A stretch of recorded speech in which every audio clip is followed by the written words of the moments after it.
Welcome into another edition of Prep Picks. Casey Getz alongside Heather Williams and Steve Wilmoth of ESPN Tri-Cities and TriCitySports.com. Last week, Heather and I 4-1. Steve, you got some work to do now. In Southwest Virginia, Ridgeview off their bye week hosting John Battle. Yeah, Ridgeview, much talk about their great offense, but the defense has only allowed 40 points in 6 games.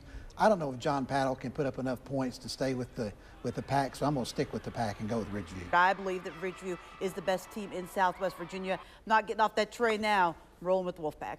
I'll take Ridgeview as well. All right, Heather, a sneaky good game in Southwest Virginia. Grundy has one loss at J.I. Burton, who's won 4 in a row. I believe that Grundy might be the best team that nobody is talking about in Southwest Virginia, so I'm going to take the wave. I'm going to stick on the wave and stick with the winning streak of J.I. Burton. Well, Steve, I'm going with you. I think J.I. Burton's going to continue that winning streak. All right, Steve, you'll be on the call Friday night. Dobyns-Bennett at home against Hardin Valley. This is a must-win game for the Indians. Last 3 are must-wins. Coach Joey Christian told me earlier this week we've got to be 1-0 each of the next 3 Friday nights to make the playoffs. Dobyns-Bennett almost 350 yards rushing last week and lost. I think if they can do that each of the next 3 weeks, starting with Hardin Valley, they'll make the playoffs. I'll go with the Indians. Both of them played Oak Ridge. Dobyns-Bennett lost to Oak Ridge 41-12.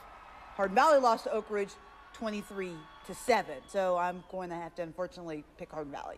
Steve, I'm going to go with you in this one again. Take Dobyns-Bennett. Backs against the wall. They want to make the playoffs. They need to win this game. I think they get it done. David Crockett undefeated up in Bristol against a 2-loss Tennessee High team. Crockett really hasn't been tested. They haven't really played in those tough games. Tennessee High's had a few of them, and I think that experience and those hard-nosed, tough out, try to win it at the end kind of game is going to serve the Vikings well. So I'm going to go with Tennessee High. Tennessee High does have a chance to, get to the top of the region standings with the win here, but a win by Crockett sets up a really big game in the Musket Bowl next week. I like Crockett's offense and their defense, which turns people over. Don't forget about that. I'm going to go with the Pioneers. Steve, you and I are agreeing a lot today here. I'm going to go David Crockett as well. For sure. Yeah, Katie Larkins there in company. And I agree with Heather, though. This is the biggest test to date for David Crockett. I think Hayden Shanley and his boys will pass. I like Crockett to go to 8-0. And finally, Heather, game of the year to this date, Greeneville, Elizabethton. What else we got to say? I don't think that this game is going to be the rollover win that everybody thinks it's going to be for Greeneville. This game was 3-3 at the half last year. This is going to be a very close game. It's not going to be a mercy rule like people have been saying to me on social media all week. Greeneville will win, but it'll be close. Greeneville will win, and it won't be close.